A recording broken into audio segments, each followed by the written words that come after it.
साथियों नमस्कार, मैं हूं भूपेंद्र सिंह और आप देख रहे हैं क्लाउड न्यूज। हमारे साथ हैं इस समय खास मेहमान डॉक्टर दुआ जी। डॉक्टर दुआ जी 21 जनवरी 2023 से लगातार भाजपा हराव का अभियान लेके चल रहे हैं। कई मंचों पे, कई सामाजिक मंचों पे, कई जहां जो समाज चिंतन मंथन होता है वहाँ कई ऐसे प्रोग्रामों में खुल के भाजपा हराव की बात करते हैं और भाजपा और कांग्रेस दोनों को ही ये दोनों एक ही थाई चट्टे बट्टे बताते हैं। तो उसी सिलसिले की बात करें डॉक्टर दुआ साहब की, क्या रणनीति है 2024 के चुनाव को लेके और क्या इनका एजेंडा है। ये थर्ड फ्रंट की बात करते हैं, किस तरह का थर्ड फ्रंट बना रहे हैं, उन्हीं सब चीज़ों को लेकर आज हम बात करेंगे। तो दुआ साहब, जैसा कि आप हम देख रहे हैं 21 जनवरी 2023 से प्रेस क्लब से आपने कार्यक्रम किया था, वहाँ से भाजपा हराव का आपने बगल फूका था। लगातार आप प्रेस कॉन्फ्रेंस कर रहे हैं, सामाजिक कार्यक्रम में जाते हैं, तो क्या एजेंडा है, क्या आपकी रणनीति, किस तरह से भाजपा को 2024 में आप हराएंगे? क्लाउड न्यूज़ को धन्यवाद। मैं सबसे पहले आपको ये बता दूं कि मैं एक सामाजिक कार्यकर्ता की हैसियत से आगे बढ़ा।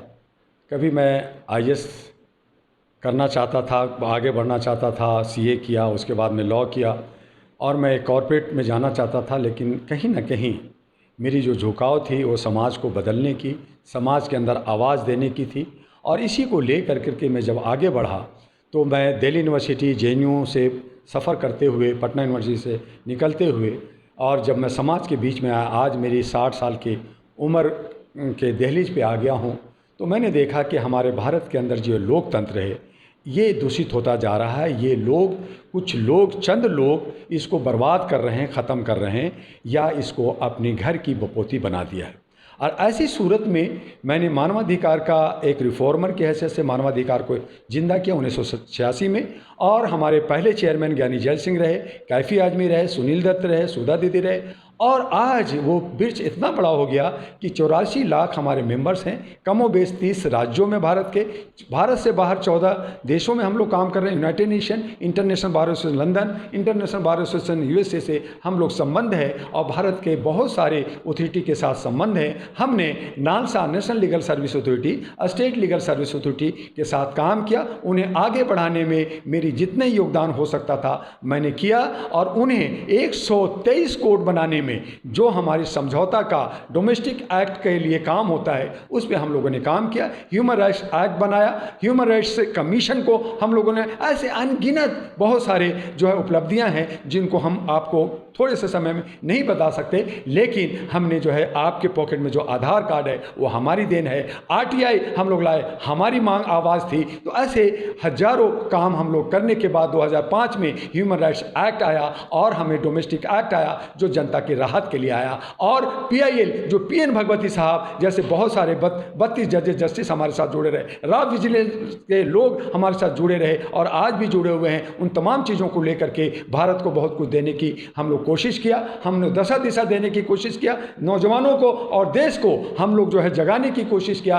एक जागरूकता की ज़रूरत थी मानवाधिकार का, उसमें किया, लेकिन हमने ये महसूस किया कि ये काम अभी अधूरा है या हम अभी इसमें कामयाब ज़्यादा नहीं हो रहे हैं। क्यों? क्योंकि हमारे हाथ में सत्ता नहीं है। सत्ता होना जरूरी है, जिसके पास सत्ता है वही डंडा चलाता है। जैसे आज हमारे वर्तमान सरकार चला रही है, तो मैंने कहा कि इस तरह से जो सरकार सत्ता चला रही है नहीं चलेगा। और यही वजह है कि 2009 में हमने अहरा national party, all India human rights national party का बुनियाद रखा, उसको रजिस्टर्ड कराया और मैंने समझा कि मार्केट में आए। लेकिन बहुत सारी पार्टियां थी, मैंने कहा जो अच्छे काम करना चाहते, उसी में आम आदमी पार्टी आई और भी बहुत सारे पार्टी आए और लोग भी बनाने की कोशिश की। तो हमने वहाँ पे संभलते हुए, देखते हुए कि अच्छे सच्चे की हमारे लोगों की इंतजार हुआ। बीच में हमने अपने प्रयोग भी किया और आज इलेक्शन कमीशन में आप जाके इंडेक्स में देखेंगे तो हमारे सिर्फ 2-3 कैंडिडेट खड़ा किया, लेकिन हम 100वां स्थान पे अभी हम काबिज हैं। तो उस हालत में जब हमने सोचा कि आज मानवता की मौत हो रही है, आज उसका घुटन हो रहा है, आज जो है नफरत की राजनीति चल रही है, जनता के जो मुख्य मुद्दा है उससे हट के लोग काम कर रहे हैं, तो हमें यह जरूर महसूस हुआ कि हमें इस पे काम करने की ज़रूरत है। और इसीलिए हमने 222 पार्टियों को हमने 1, 2, 4 जोड़ करके उनसे मीटिंग किए, बात किए, एक विचार बनाया और 222 पार्टियों का एक गठबंधन बनाया जिसका नाम रखा राष्ट्रीय महागठबंधन भारत, जो हमारी भारत की सबसे बड़ी गठबंधन है। लेकिन चूंकि सत्ता में जो लोग हैं उनको कहते हैं वो पहली गठबंधन है, जो 38+2 यानी 40 चोरों का, यानी 4 जो है अली बाबा 40 चोर का है। फिर दूसरी जो सत्ता में रहे, जो क्षेत्रीय पार्टी रही, सब जगह राज किया राज्यों में, उन लोग मिल कर के 26 और 228 लोग मिल कर के एक गठबंधन बनाए, उसका नाम उन्होंने इंडिया रखा। तो लोगों ने कहा कि पहला गठबंधन जो है एनडीए है, दूसरा गठबंधन इंडिया है। लेकिन वास्तविकता यह है कि भारत की सबसे बड़ी और सबसे सुलझी हुई सकारात्मक विकल्प देने के लिए जो एक एजेंडा है, और वो भी लिखित में, वो भी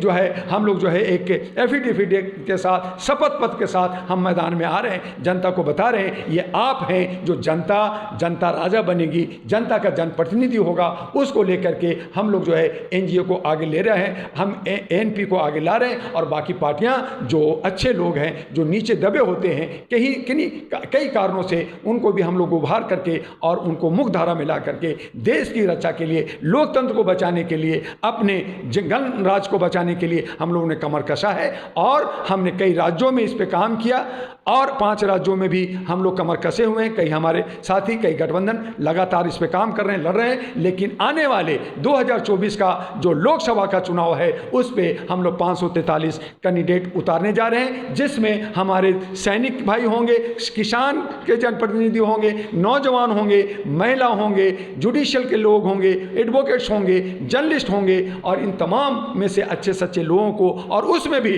हम जनता को आपके चैनल से कहना चाहते हैं कि आप जनप्रतिनिधि अपने क्षेत्र का, अपने सुलझे हुए साथी के बीच में, चाहे वो आर्थिक रूप से कमजोर हो, चाहे वो किन्हीं अन्य कारणों से भी कमजोर हो, लेकिन वो देश की सेवा करना चाहता है, समाज को कुछ देना चाहता है, आप ऐसे जनप्रतिनिधि को चुनिए। और जो कॉरपोरेट हाउस हैं, जो इन लोगों ने जो बिजनेस बना रखा है, जो लोग जो है जाति में और अपने जो है वंश में आगे बढ़े हुए हैं, इन तमाम को धराशाही कर करके एक बार जनता के पास जो बड़ा अधिकार है, जिनका एक वोट देने का, जो एक वोट का कीमत करोड़ों अरबों रुपया है, उसको गंवाएं नहीं, उसको नोटा में ना डालें, उसको वोट डालें अपने जनप्रतिनिधि को, और 500 में या मुर्गा में या किसी लालच में, शराब के चीज़ों में ना बिकें, और अपने को समझते हुए, उसको कीमत समझते हुए अपने जनप्रतिनिधि को चुने। और उसके लिए डॉक्टर दुआ संघर्षशील है, संघर्षरत है। और 2024 का जो अखाड़ा, ये जंग है, ये जो हमारे डेमोक्रेसी बचाने का, हम इसको जो है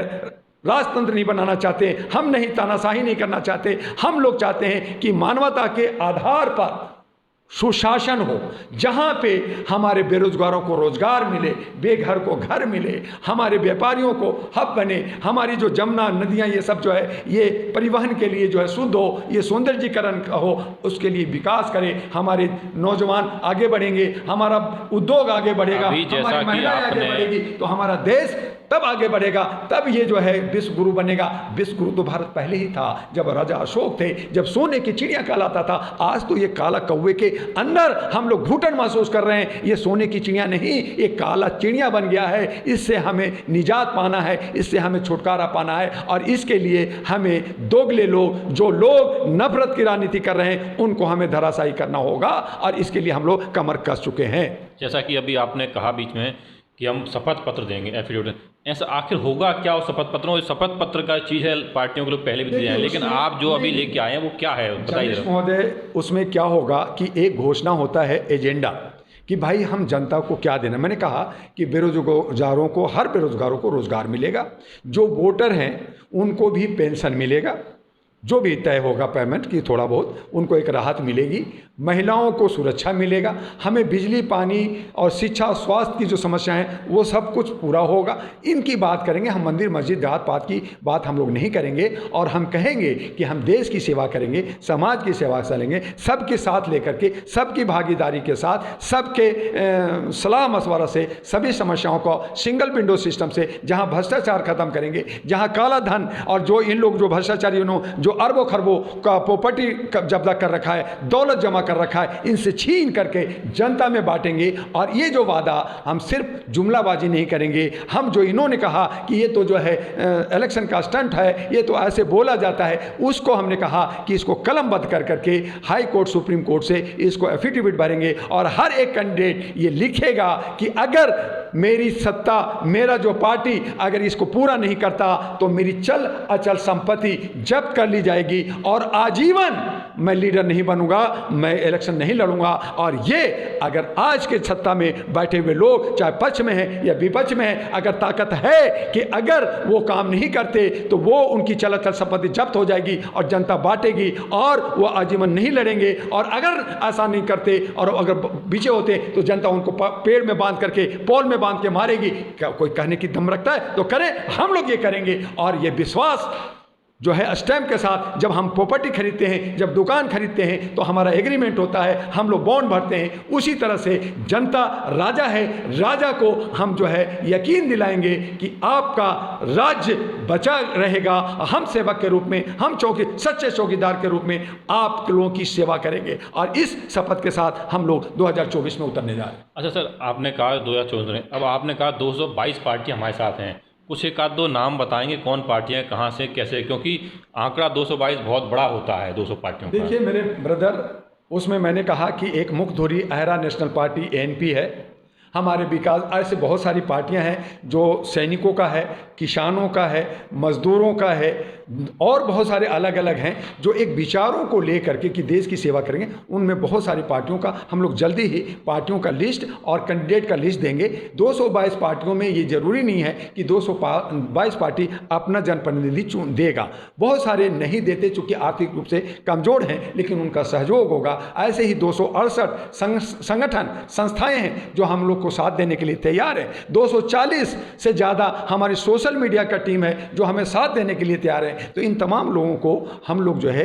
जल्दी ही इसको प्रेस क्लब ऑफ इंडिया में प्रेस कॉन्फ्रेंस कर करके हमारे जो उम्मीदवार होंगे, कौन अच्छे सच्चे हैं, कैसे लोग हैं, उनका नाम हम लोग डिक्लेयर करेंगे। हम लोग अभी थोड़ा सा और मीटिंग कर रहे हैं, कुछ आर्थिक का रास्ता भी ढूंढ रहे हैं, किन लोगों का क्या साथ मिलेगा। क्योंकि जो सत्ता में बैठे हैं, जो विपक्ष हैं, जो बड़े बड़े दादा हैं, बड़े बड़े जो कॉर्पोरेट हैं, उनके पास अरबों खरबों रुपया है। हम जो है एक चमन्नी, अठन्नी और एक सिक्का से हम इनका सामना करने जा रहे हैं। तो उनके लिए हम लोग सारे कर रहे हैं और जनता पे विश्वास है कि जिस तरह से आजमगढ़ में, यूपी के अंदर आजम मियाँ को 8 वर्ष है वो साइकिल पर चलने वाले फटे चप्पल में, और वो एक पैसा नहीं खाते, भ्रष्टाचार नहीं करते, उनके पास इतना पैसा नहीं है कि राजधानी से वो दिल्ली आ सके, लखनऊ जा सके, और उनको जनता वहाँ प्यार करती है, उनको जिताती है। उसी तरह का एक एग्जाम्पल दे रहा हूँ कि उसी तरह से हमारे गठबंधन को, हमारी जनता पे विश्वास है कि वो अपने जनप्रतिनिधि को, अच्छे सच्चे जनप्रतिनिधि को पैसा नहीं देखेगी, बिकेगी ही नहीं, लेकिन अपने सच्चे साथी को जिताएगी। आपको जल्द ही वो पार्टी जो सामने आएगी, उतरेगी, जो कैंडिडेट होगा, उसकी घोषणा हम जल्दी करने वाले। ये थे हमारे साथ डॉक्टर दुआ जी। इन्होंने कहा बहुत जल्दी अच्छे और सच्चे कैंडिडेट की लिस्ट निकालेंगे। इन्होंने कहा कई सारे संगठन, कई सारे जो लोग हैं वो हमारे साथ हैं, और 222 पार्टियां वो है, उनको भी उन्होंने कहा बहुत जल्दी हम इसकी घोषणा करेंगे। इन्होंने कहा है कि हम शपथ पत्र देंगे, अगर हमने वो वादा पूरा नहीं किया तो हमारी चल अचल संपत्ति छीन ली जाए। इन्होंने कहा जो हम जुमले नहीं करेंगे, जो हम कहेंगे वो हम वादे पूरे करेंगे।